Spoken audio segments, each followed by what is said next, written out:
जी अस्सलाम वालेकुम dear students. Today's our topic is transformation of sentence. Today we will solve transformation of Dhaka Board 2019 question.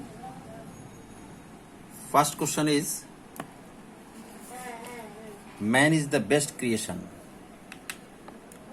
Man is the best creation of God. এটাকে comparative করতে বলছে। তাহলে আমরা comparative degree করতে হলে এর আগে আমাদেরকে জানতে হবে এই সেন্টেন্সটা কোন ডিগ্রিতে আছে। Man is the best creation of god. এখানে আমরা খেয়াল করব, এখানে দি প্লাস সুপারলেটিভ ডিগ্রি, অতএব এই বাক্যটা হচ্ছে সুপারলেটিভ ডিগ্রির একটা বাক্য। এই বাক্যটাকে আমরা যদি কম্পারেটিভ ডিগ্রি করতে হয় তাহলে স্ট্রাকচারটা কি আমাদেরকে মনে রাখতে হবে।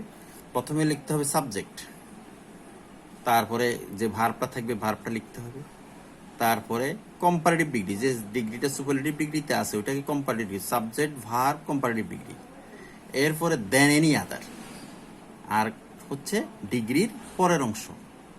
আমরা এখানে ওই সেন্টেন্সটায় খেয়াল করি, প্রথমে সাবজেক্ট হচ্ছে আমাদের ম্যান, তারপরে ভার্ব লিখলাম আমরা ইজ, বেস্টের কম্পারেটিভ ডিগ্রি হচ্ছে বেটার, তারপর দেন এনি আদারটা লিখে ফেললাম। এরপরে ডিগ্রির পরের অংশ ক্রিয়েশন অফ গড। এখানে আরেকটা উদাহরণ তোমাদের বোঝার জন্য আমরা দিচ্ছি, he is the best boy in the class. একই জাতীয় বাক্য, তাহলে এখানেও দি প্লাস সুপারলেটিভ আছে। তাহলে আমরা দেখো, প্রথমে সাবজেক্ট লিখলাম হি, তারপরে ভার্ব লিখলাম ইজ, তারপরে বেস্টের কম্পারেটিভ ডিগ্রি হচ্ছে বেটার, দেন এনি আদার লিখে ফেললাম। এরপরে ডিগ্রির পরের অংশ মানে বয় ইন দ্য ক্লাস, ডিগ্রির পরের অংশ।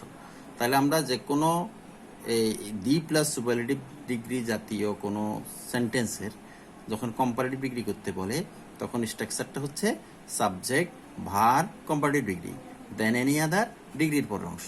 এটা একদম মুখস্থ করে রেখে ফেলবে, ফলে এই জাতীয় বাক্য আসলে তোমরা পারবে ইনশাল্লাহ। বি নাম্বার প্রশ্ন। বি নাম্বার প্রশ্নটা কি? বি নাম্বার প্রশ্নটা হচ্ছে আমাদের, isn't it our responsibility to do good deeds? Assertive করতে বলছে। তাহলে এখন আসে কি সেটা? এটা হলো নেগেটিভ ইন্টারগেটিভ। দেখো, এটা ইন্টারগেটিভ এবং নেগেটিভ। isn't it, এটা কি আমাদের রেসপন্সিবিলিটি, দায়িত্ব না? টু ডু গুড ডিডস, সৎকর্ম করা, সুকর্ম করা কি আমাদের দায়িত্ব না? হ্যাঁ। আমরা এর প্রথম বাক্যে খেয়াল করো, man is the best creation of, মানুষ সর্বশ্রেষ্ঠ জীব, আল্লাহর সর্বশ্রেষ্ঠ সৃষ্টি। এখন সর্বশ্রেষ্ঠ সৃষ্টির দায়িত্ব সৎকর্ম করা, কিন্তু আমরা অসৎকর্ম যারা করি নিশ্চয় তারা মানুষ নামের কলঙ্ক। যাই হোক, isn't it our responsibility to do good deeds, এটাকে অ্যাসার্টিভ করতে হলে আমাদের কি করতে হবে?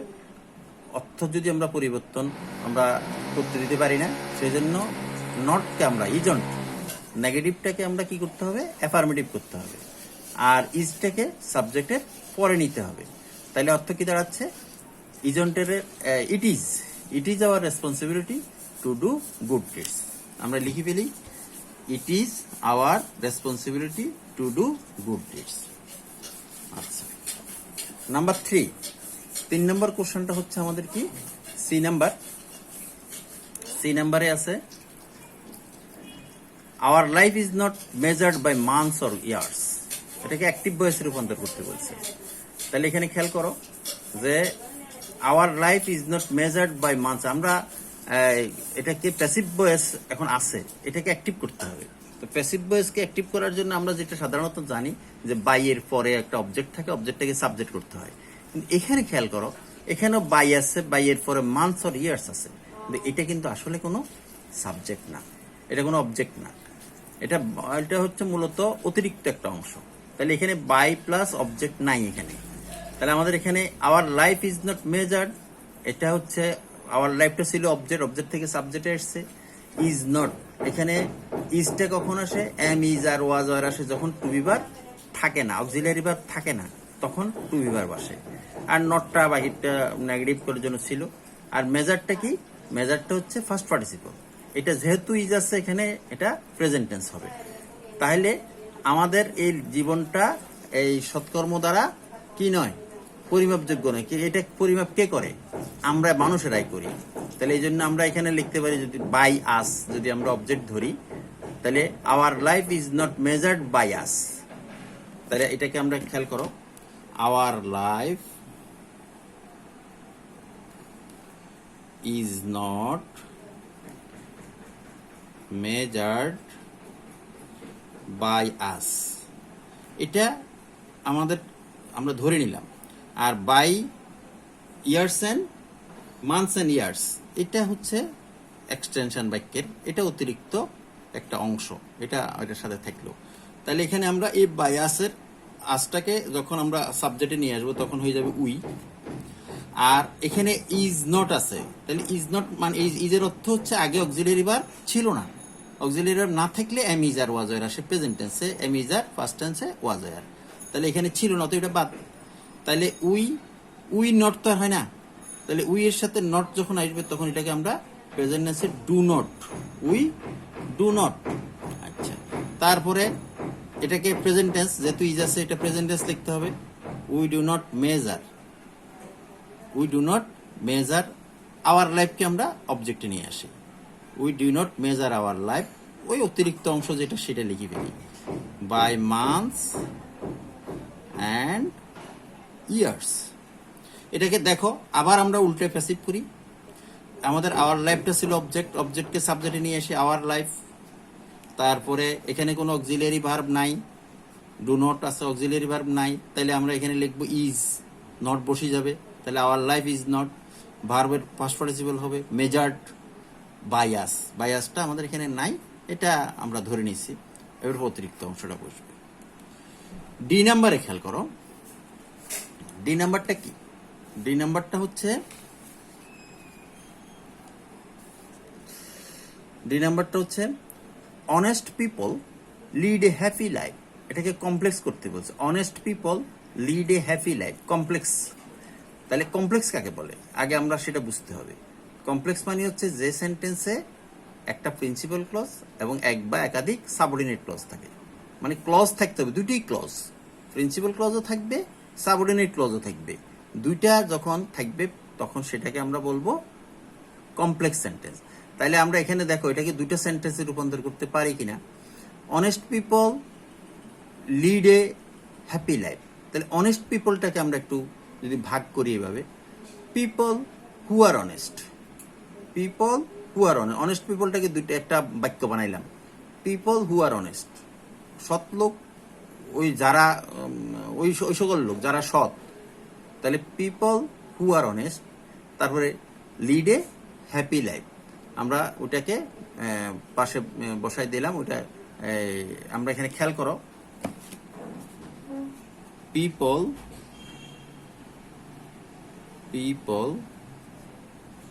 হু আর অনেস্ট।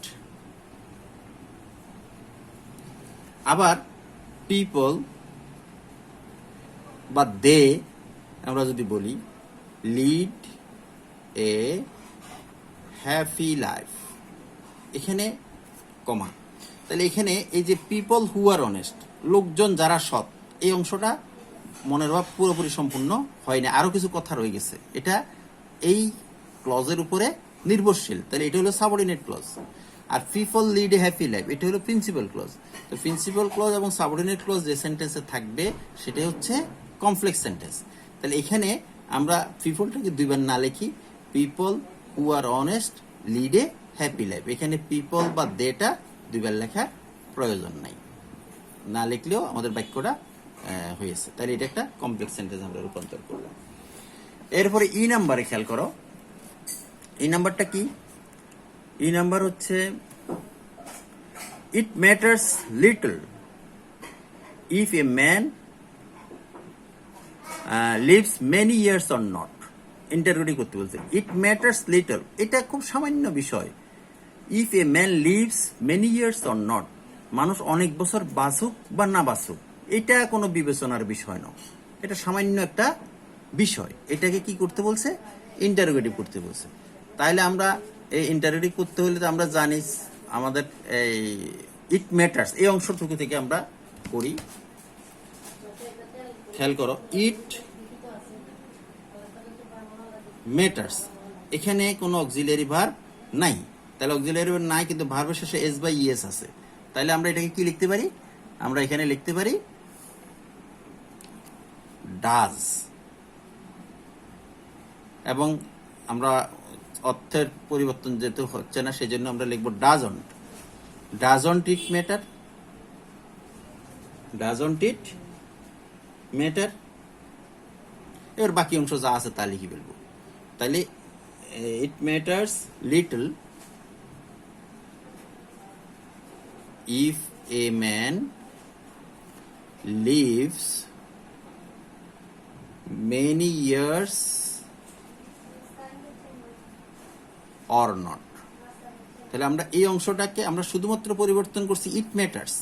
তাহলে ডাজন্ট ইট ম্যাটার, বাকি যা আছে তা লিখে ফেললেই আমাদের কি হয়েছে? বাক্যটা ইন্টারোগেটিভে রূপান্তর হয়ে গেল। এরপরে আমরা এফ নম্বরে আমরা খেয়াল করি। এফ নম্বরে কি বলছে? এফ নম্বর আমাদেরকে বলছে nobody is absolutely happy on the earth. এটাকে অ্যাফার্মেটিভ করতে বলছে। তাহলে নোবডিকে আমরা অ্যাফার্মেটিভ করলে কি দাঁড়াবে? এভরিবডি। নোবডিকে অ্যাফার্মেটিভ করলে আমরা এভরিবডি করতে পারি। তারপরে ইজ অ্যাবসলিউটলি হ্যাপি। অ্যাবসলিউটলি হ্যাপিকে আমরা এখানে somehow happy, somehow unhappy on the earth এভাবে করতে পারি। অথবা আমরা এখানে বলতে পারি যে এই নোবডিটাকে ইজ এনিবডি। নোবডি না বলি আমরা বলতে পারি ইজ এনিবডি, বাকিটা যেভাবে আছে সেভাবে থাকতে পারে। নোবডি ইজ মানে is anybody absolutely happy on the earth, তখনই আমরা এটা অ্যাফার্মেটিভ হয়ে যায়। তাহলে ইজটাকে আগে নিয়ে আসো, নোটাকে বাদ দিয়ে দাও। তাহলে is anybody, is F number, is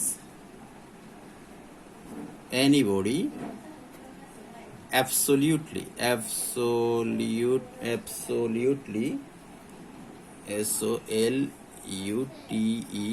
absolutely happy on the earth. Okay, জি নাম্বারে আমাদেরকে বলছে so we should not waste time in vein. এটাকে প্যাসিভ করতে বলছে। এই জন্য আমাদের কি করা উচিত না? বৃথা সময় নষ্ট করা উচিত না। এটাকে প্যাসিভ করতে বলছে। তাহলে আমরা সোটা থাকলো, উইকে আমরা আস নিয়ে যাব, শুড নট বি, এরপরে ওয়েস্টকে কি লিখবো? ওয়েস্টেড, আর বাকিটা বসে যাবে। তাহলে আমাদের এখন এটাকে যখন আমরা প্যাসিভ করতে হবে, তাহলে আমরা প্যাসিভ করার জন্য কি করি? অবজেক্টকে সাবজেক্টে নিয়ে যাই। তারপরে এখানে সাবজেক্টকে অবজেক্টে যাবে। তারপরে এখানে মূলত আমার কোনো অবজেক্ট নাই, এখানে কোনো অবজেক্ট নাই, অবজেক্ট আছে। অবজেক্টটা হচ্ছে আমার কি করা উচিত না? টাইমকে বৃথা নষ্ট করা উচিত না। তাহলে টাইমটাকে আমরা আগে নিয়ে আসি। Time should not be wasted in vain by us.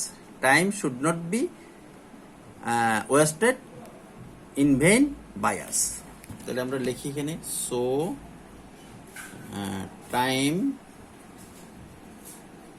Should not be wasted in vein